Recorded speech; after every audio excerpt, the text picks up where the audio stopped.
and I'm back at it with the WWE pay-per-view results for Backlash 2016, guys. That's right, it is SmackDown Live's first ever pay-per-view since the draft kind of extension split thing that they did. So, we started with the kickoff show as per usual. If you haven't seen what happened on Backlash and you're just here because you want to see my reactions to it, that's good. We're 100 strong and growing, guys. So let's keep it going. You know, make sure you definitely hit that like button if you do enjoy my content and, you know, the pay-per-view prediction and result videos. Make sure you spread the word of the TheJaseDawg. And guys, definitely check out Backlash on the WWE Network. But let's get right into it. So we started with the kickoff show for Backlash. Now we had an impromptu type of matchup made backstage by the GM, made by the general manager Daniel Bryan. So this match would become Baron Corbin versus Apollo Crews. So this match, once it was made, it happened on the kickoff show. I, of course, because I couldn't add it to the prediction video because it was like I said, a last minute kind of add to the thing. I ended up backing up Corbin. I predicted Corbin to win by pinfall, and I was kind of rooting for Corbin as well. Pretty much made that prediction right there as I was watching. But so what ended up happening was Corbin ended up getting an aggressive win over Apollo Crews, which was good for him because now it kind of makes him look more serious. And you know, it's proving to be going very well for Baron Corbin. Unfortunately not for Apollo though, because he's kind of been mugged off. So unfortunately Apollo lost the match, but Corbin won, so I got 1 point there, if you want to count that. Now we head into the actual pay-per-view. We started off with the WWE SmackDown Women's Championship. There was a six-pack challenge between Alexa Bliss, Carmella, Nikki Bella, Natalya, Naomi, and Becky Lynch. So all 6 women, all of the women that are on SmackDown were all battling it out. Of course, in this match, as you all know from my prediction video, which is linked in the description down below, guys, make sure you check it out. But I pretty much predicted Becky to win, and my second prediction was Carmella. So, of course, I ended up gaining a third prediction as the fucking match started because Alexa Bliss came out dressed similar to Harley Quinn. And as you know me, I love Harley Quinn. So, what ended up happening was Alexa was the first to be eliminated. Then I believe it was, I think it was Naomi next. Then it was Natalya. Then it was Nikki. And then it came down to Carmella and Becky Lynch in the finals. So these two were battling it out. I didn't really mind who won, but in my opinion, I kind of really wanted Becky to win the title and become the first ever SmackDown Women's Champion of all time. So, what ended up happening was Becky ended up getting a win by submission, which was insane. Loved it. Everyone in the crowd was really saying, like, you know, you deserved it. You know, they were all behind Becky, and I was ecstatic. Like, I was very happy that she actually won the actual match. So congratulations to Becky, the last kicker finally got some gold. So that's 2 predictions to 0 right now in my pocket, guys. So this pay-per-view turned out to be pretty good. Last chance tag team match between the Usos and the Hype Bros. So the winner of this match would gain access to the finale of the tag team tournament to get the SmackDown Tag Team Championships that are vacant and become the first ever SmackDown Tag Team Champions ever. What ended up happening was the Usos came out totally different, and in my opinion, it was a lot better. Finally, they got rid of all that colour. Finally, they got rid of the harker shit that they do, or whatever you want to call it, and it's finally what I've been saying for months. They finally listened. They got rid of that boring, plain shit that they've been doing for fucking 4 years and mixed it up. Now they're heels, they're black and white attire, they don't give 2 shits, and they're aggressive as fuck. So these guys are like, similar to like Wild Samoans now, but kinda not. But which is, in my opinion, a lot better than what they were doing, because as you can see, in this match I had predicted the Usos to win by pinfall, and what ended up happening was they ended up winning by pinfall. Aggressively. So they did exactly what they did to Chad Gable, to Zack Ryder, and got the win and moved on to the finals, which, as I predicted would happen, it happened, guys. So, that was that match. We are now at 3-0, guys. It was the Intercontinental Championship match between The Miz and Dolph Ziggler. So in this match, I was predicting The Miz to retain his title, and pretty much he was going to retain it by pinfall. So what ended up happening was he did retain the title, and it came down to the fact that he was going well by himself, but his wife Maurice got involved at the end.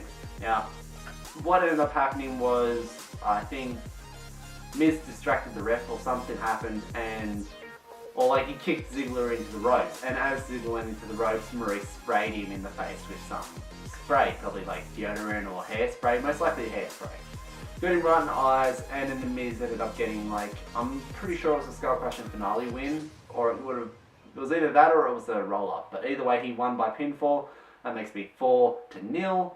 This is hella awesome, guys. We're getting all these predictions right. The match, guys, we had was Randy Orton versus Bray Wyatt. Now, before this match even got started, at the start of the show, after the women's match, Bray Wyatt had attacked Randy Orton backstage, and he was slamming Randy's leg into a door, in between a door and a wall, and was completely fucking his leg over. However, the match started, so Bray went down. He was ready to go. Randy Orton was nowhere to be seen, so what they did is they counted 10 and Bray won by forfeit. Now in this match I predicted Bray to win. I predicted Bray to win by pin, however he won by forfeit, so I guess you could say technically that makes me 5-0. However, they ended up bringing out a no-holds-barred match against Kane for Bray, and pretty much they were going all at it. They even went through the announce tables, there was chair shots, there was a ring belt to the face of Kane, there was eye raking, and then out of nowhere, Randy Orton came. And he walked down there and he hit an RKO out of nowhere on Bray, which cost Bray the match, as Bray then got chokeslammed and pinned by Kane. So I guess you could kind of say that Kane did get the win. So technically, I am 5-1 if you want to classify that, because I did have Bray to win. But then again, you could also classify it as 4-1, guys. Let me know what you reckon it should be classified as at that point, whether it's 5-1 or it's 4-1. Let me know in the comments below, guys, with hashtag DawgSquad 5-1 or hashtag DawgSquad 4-1. And let me know what you actually think would have came out being with that. Do we classify that forfeit win as a point for me, or do we classify it not as one, as he had a match made straight after he won by forfeit? Next match, guys, we had was the WWE SmackDown Tag Team Championship match. It was Heath and Rhyno versus the Usos. Now in this one, I did predict the Usos to make it. In my prediction video, I predicted them to make it to the finals against Heath and Rhyno. However, I predicted Heath and Rhyno to win the titles, and I was also rooting for them. And I think I predicted Rhyno to win by pinfall. However, Heath and Rhyno did win the titles. Now that is insane, guys. I was really happy because finally, sign Heath, the hashtag sign Heath Slater finally happened, because they won the titles.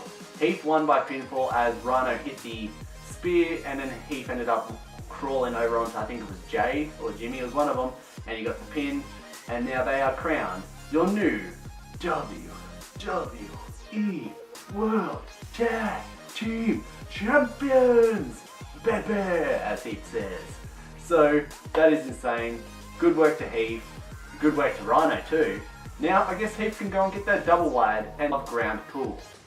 So that's good. We have now got a new SmackDown Women's Champion in Becky Lynch, and we have a new Tag Team Champions for SmackDown in Heath and Rhyno. We are into the main event match. It was the WWE World Championship match between Dean Ambrose and AJ Styles. Now in this match, of course, I like both these guys. However, I was predicting AJ Styles to win, and I was also rooting for AJ to win by pinfall. And this match was pretty good. I kind of thought it wasn't going to go as long as it did, but however, it was going for a while. This match was back and forth. A lot of the time, Dean almost had AJ, but a lot of the time, AJ almost had Dean. However, at the end, it came to a kind of a push to the ref. AJ pushed Dean. Dean ended up hitting the ref.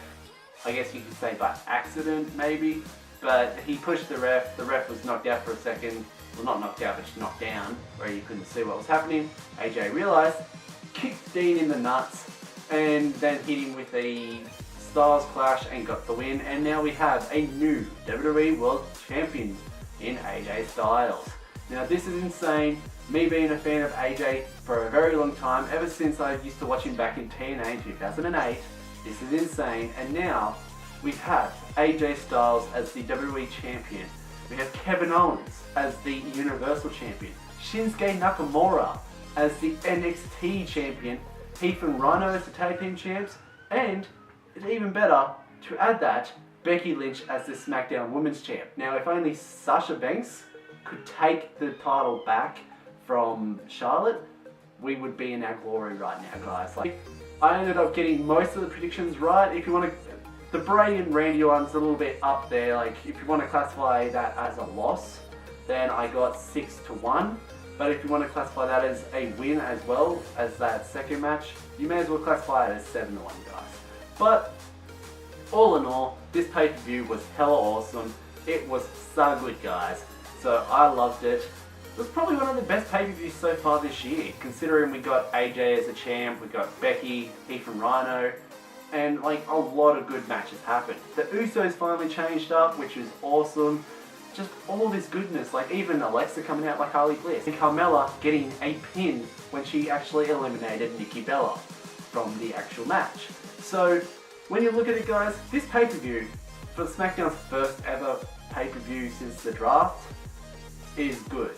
Like, it's not just good, guys, it's mint. Now, can Raw live up to the hype of what Backlash did? Because Raw's pay-per-view coming up at the end of this month is Clash of Champions. I will be doing a prediction and a result video for that, guys, so stay tuned for that at the end of this month. We will see if it can live up to the way that SmackDown's Backlash pay-per-view did. I don't know. Like, so far we know that Seth's versing Owens for the title. That's a good match. But I don't know if they can really live up to the hype of, you know, SmackDown had 2 champions crowned like as like new vacant champions. So we had Becky win the first ever women's champion. We had Heath and Rhyno win the tag team champions. In the process, Heath gains a contract to SmackDown.